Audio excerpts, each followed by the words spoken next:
Hello and welcome back to the another episode of the Hindu News Analysis. Well, it is 12th July today, and in this video, we are going to discuss some important articles which could be relevant for your preparation.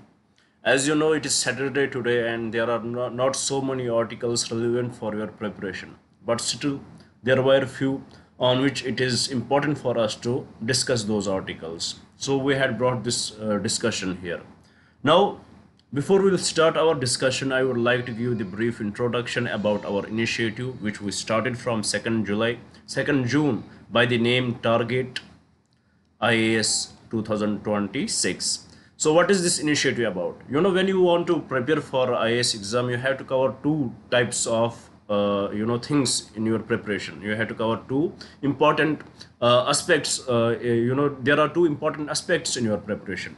The first one is your current affairs, which are very much important. Without current affairs, you are nothing, you cannot qualify. And the second one is the static topic. And then the third to connect the both. So what we are doing here, every day we upload two videos. In the first one, we discuss the current affairs. We discuss the most important articles. We break them down. And we show to you guys that how they are important for your prelims preparation as well as for your mains preparation. And if possible, we also derive the possible questions from those articles. So this is what we do in the first phase of our discussion, or in the first video. And in the second video, we discuss the static syllabus of yours. We had started with Indian polity, and we are about to complete that. Only five such classes are left.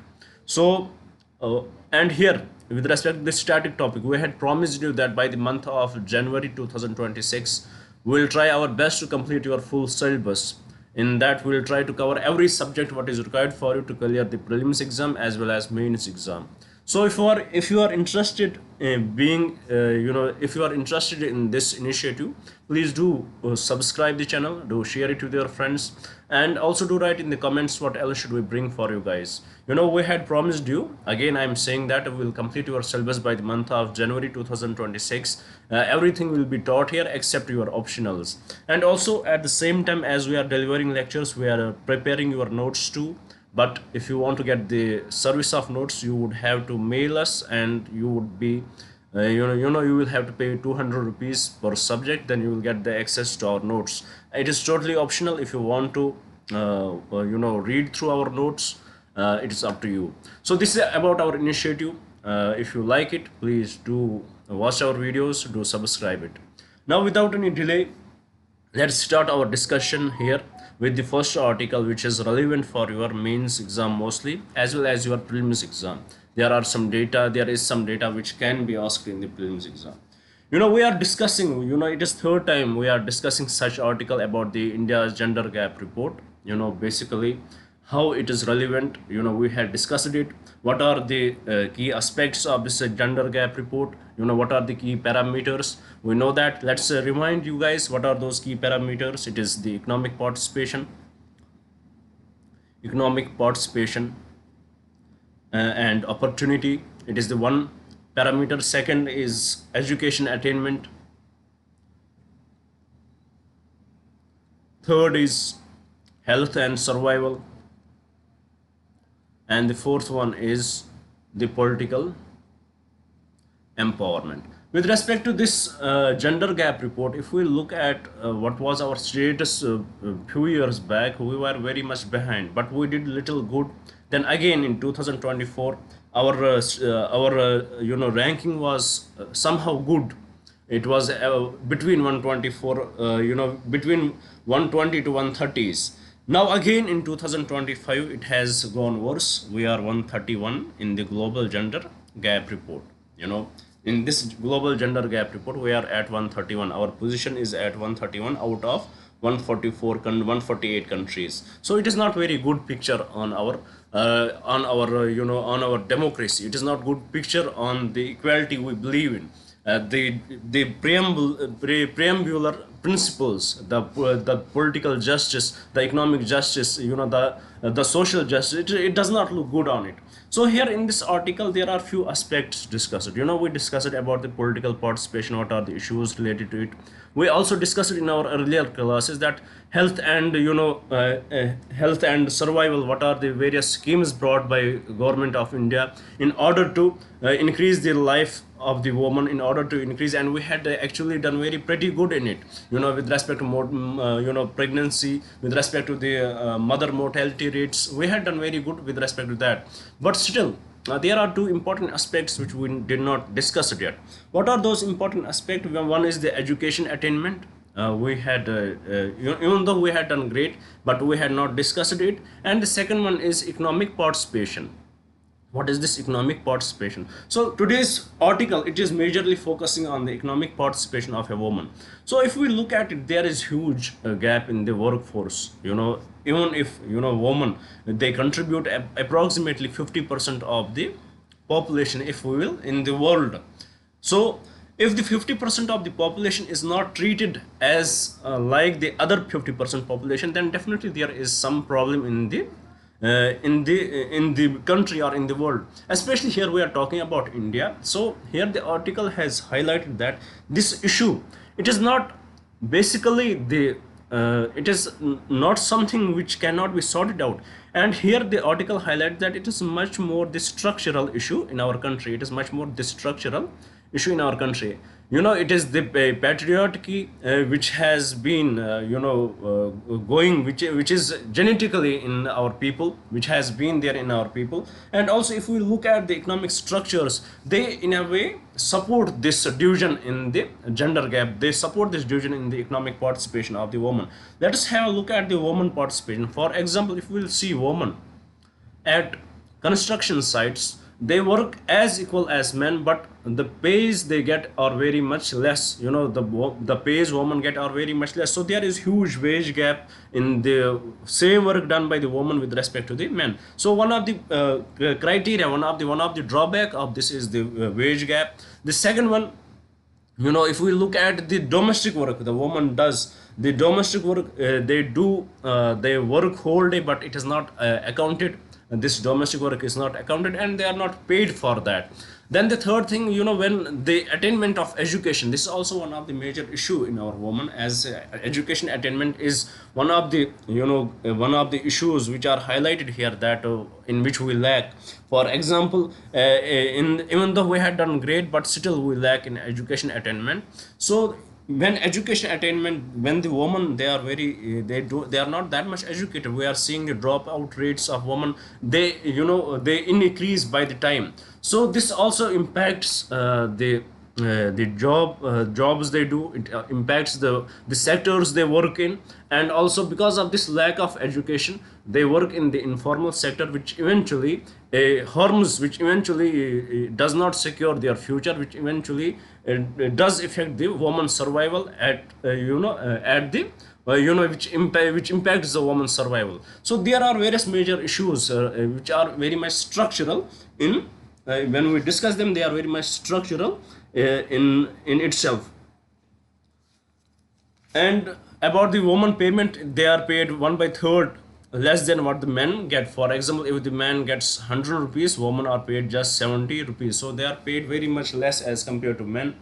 And also there are both social and economical biases. There is patriarchy which is going on.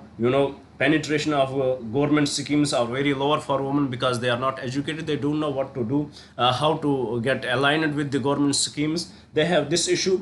And also we discussed about we had also discussed in our earlier classes that the demographic dividend which right now we are enjoying. But if we are not able to get the benefit of this demographic dividend right now, then it would be a demographic nightmare after a few years. So in 2050, the article highlights that this demographic dividend which we are enjoying, most of these people, they would be old people. And the dependence of these old people on the younger generations, as we are also moving fast towards the family planning, there would be very less working population as compared to the dependent population.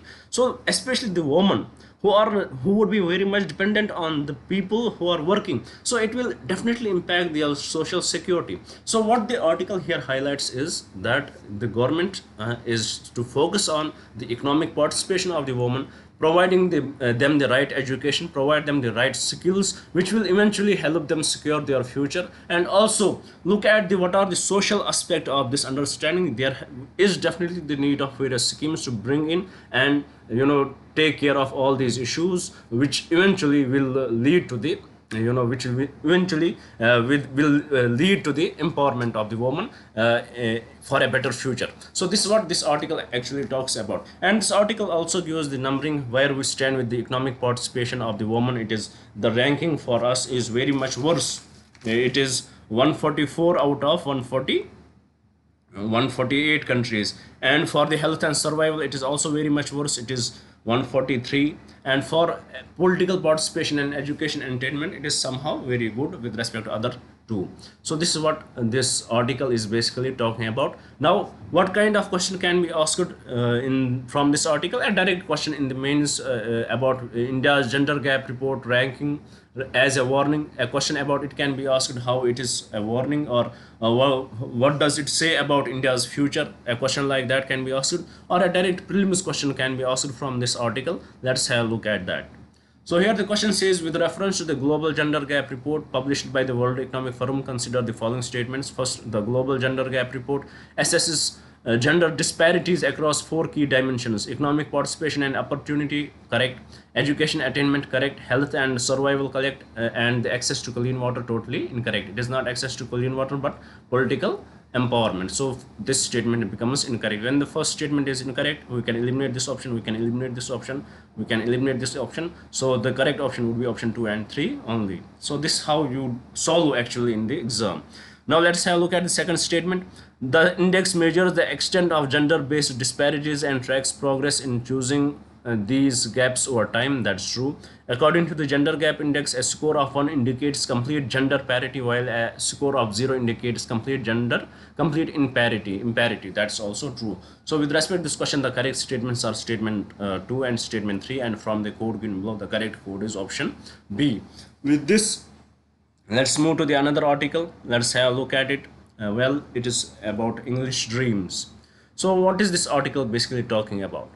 It is very much interesting article, but in a way this article is very much biased towards English, unbiased towards English. It you will get this idea about from this article that in a way right, the tussle between the southern states and the center over the languages, it gives the wedge for the English language, which is moving, which is in fact the colonial language, but it is still moving. So with respect to this, let's start our discussion. Let's build some historical context to it. Let's try to understand what actually the languages are about. How there are two official languages, official languages in our country. Let's have discussion over it.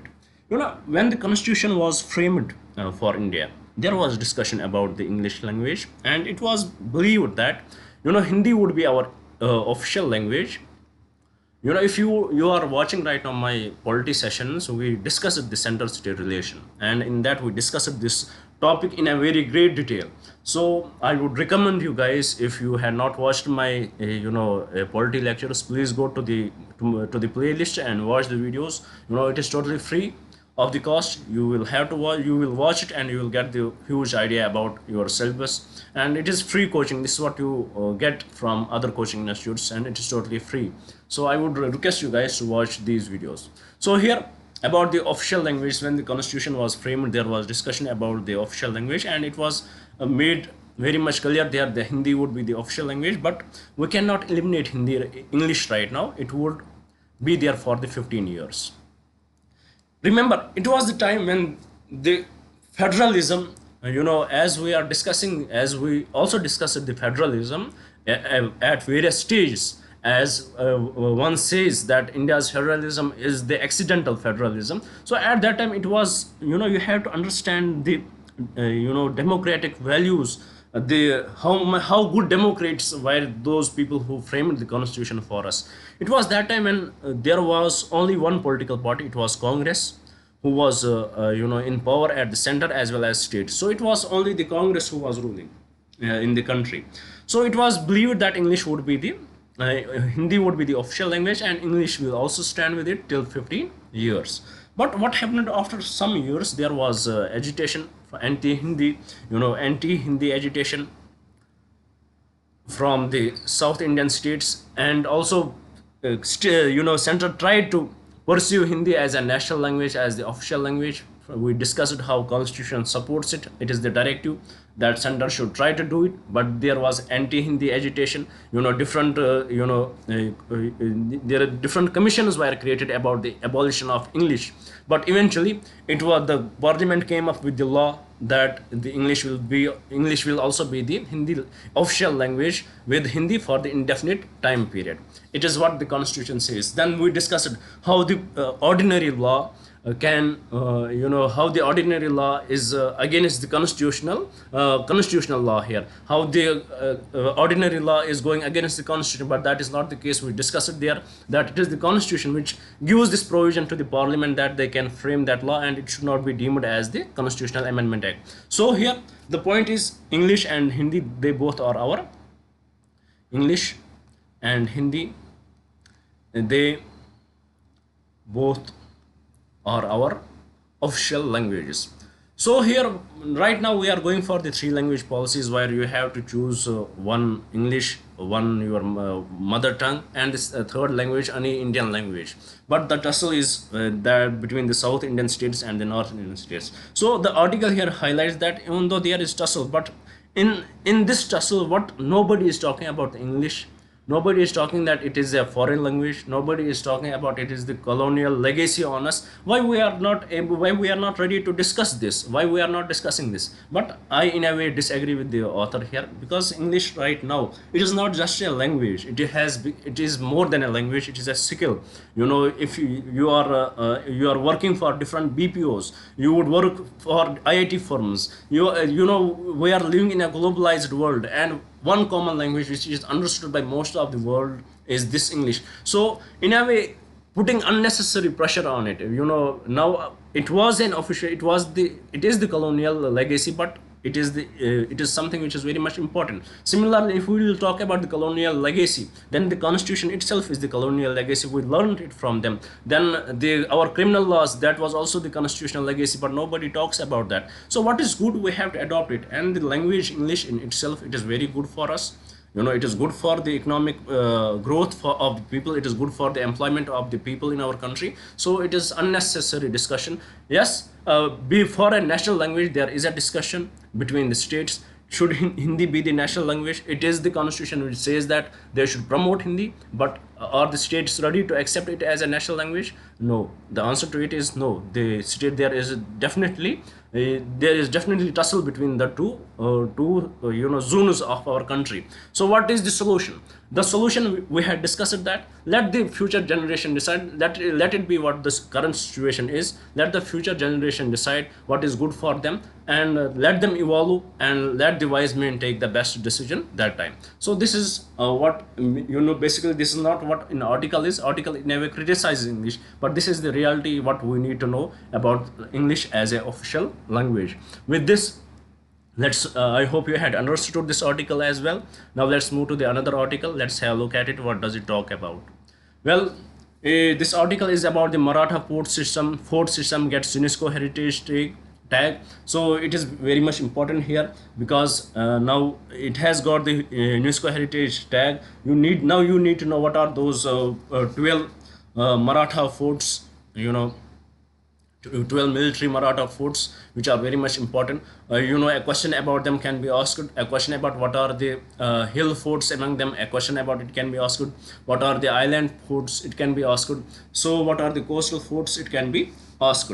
So this becomes, it makes it very much important for you to have a very great idea about these forts. So this is kind of a homework which I will give to you guys. Please find out those forts, and here in the article, these forts are given. You can see these forts here.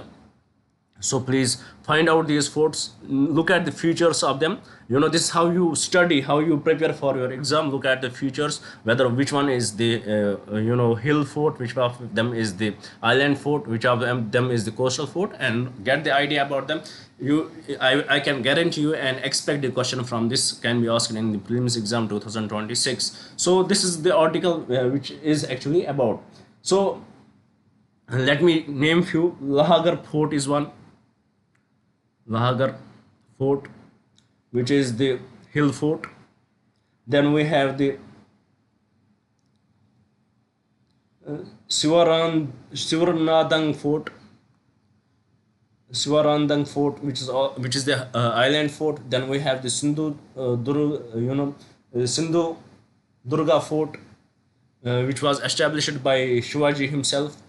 Then we have uh, Vijay Durg fort, which is which is the coastal fort. Then we have the Khandri fort. Khandiri fort. Then we have the Panhala fort. Then we have Pratapgarh, which is hill fort. Then we have Salher fort, which is in Sayadri Mountains, which is at the peak of the Sayadri Mountains, highest, which is also a hill fort, but its peak is very high.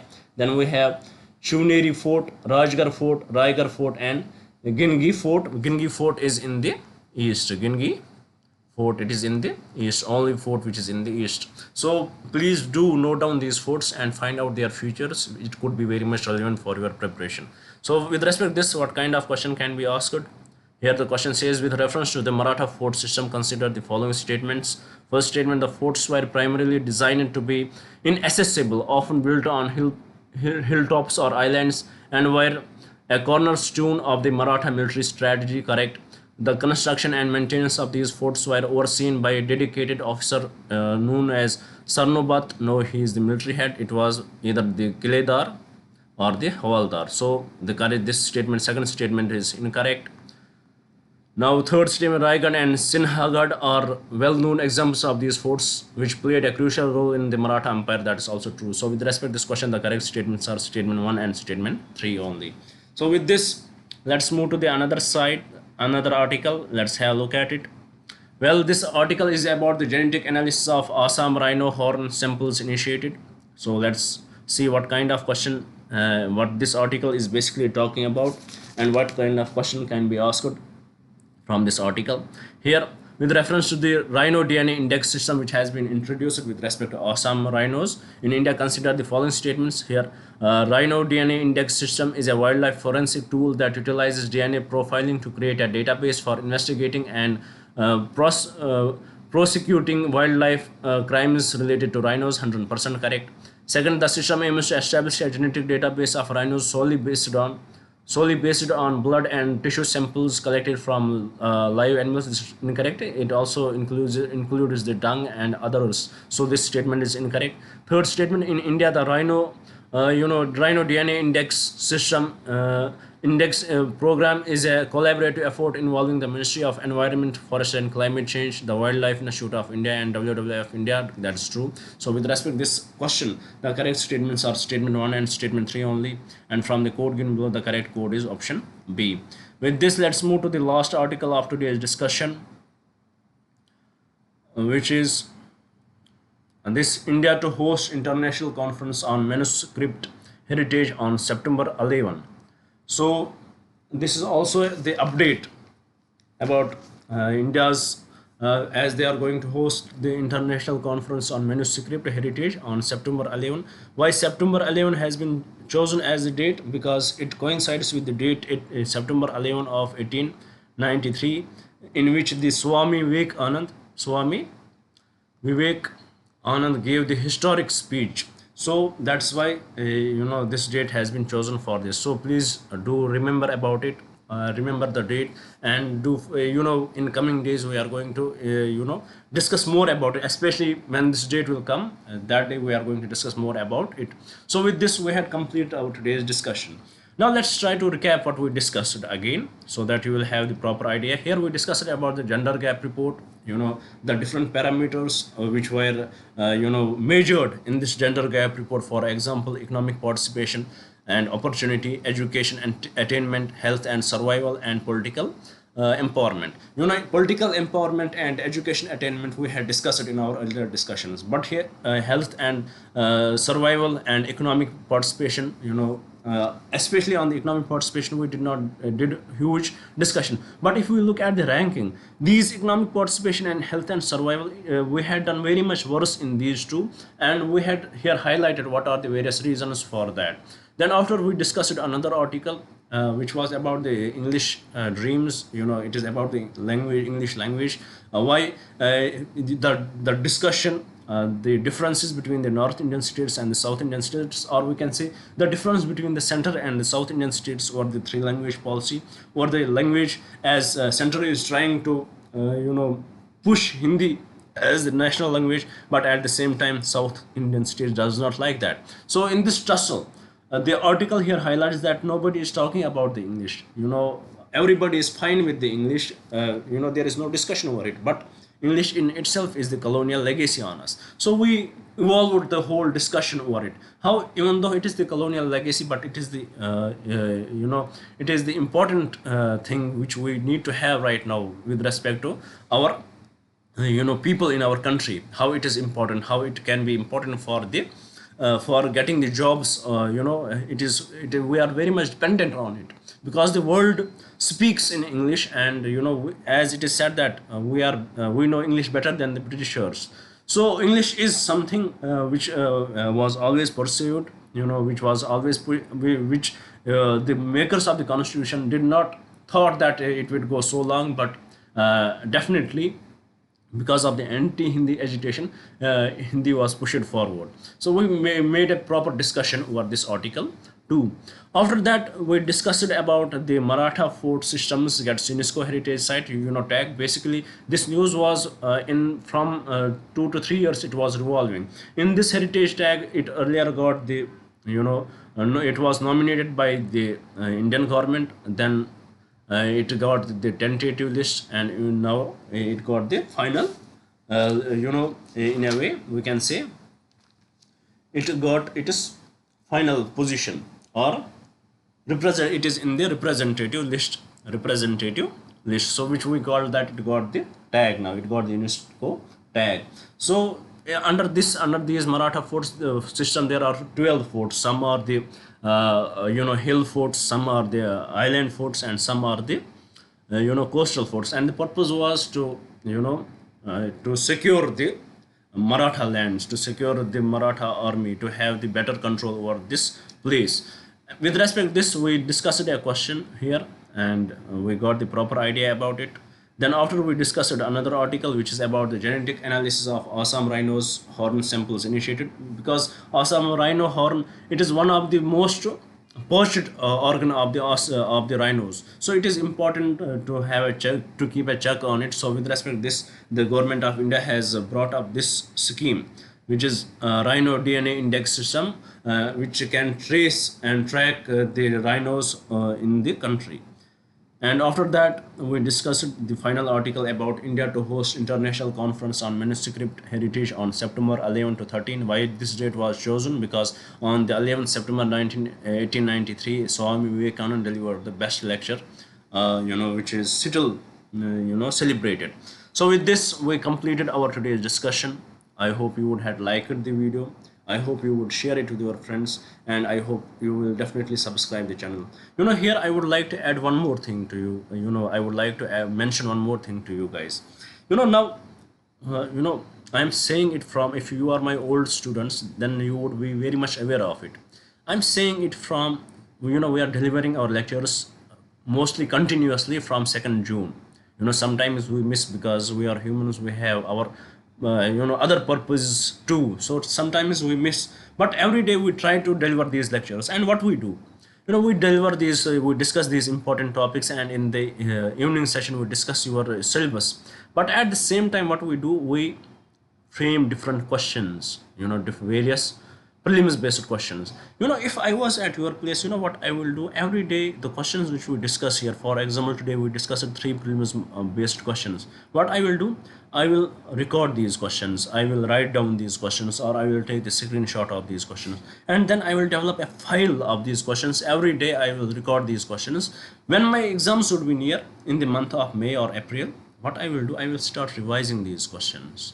These questions, it will connect me with the current affairs of the year. It will give me the idea what was in the current affairs, and when I'm reading, when I'm recording the static basic questions, then it will give me the idea what I have to discuss, what are those important points which are important for me, what are those important topics which are important for me, what are those topics which are important for me. It will give me this idea, and I will have the proper record of it. The last mile revision will go towards them. This will remain in my mind, and when I will enter into the exam, it will make my exam much easier.